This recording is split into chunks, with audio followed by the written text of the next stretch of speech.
What's up guys, welcome to another video. Today I'm going to show you how to do a factory carrier unlock. I have unlocked hundreds of phones using this method and for me it's my favorite. It works perfectly.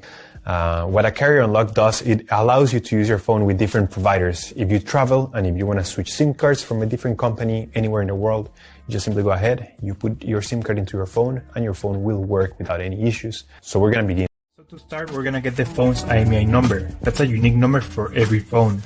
So to get it, simply dial *#06#.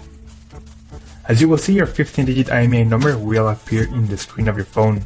This number is very important. It represents the ID of your phone, and keep it somewhere close because we're going to use it in a few seconds to unlock this phone. Okay, now we're going to switch to the computer.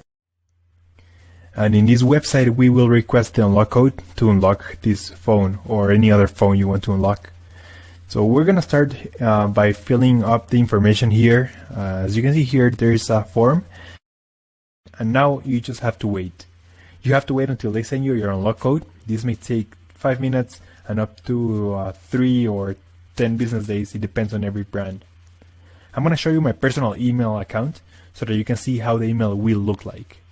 And as you can see here, I got this message and it confirms that the phone has been unlocked. Let me know if you have any questions on the comments section down below. And thank you for watching. We upload videos every week, so remember to subscribe.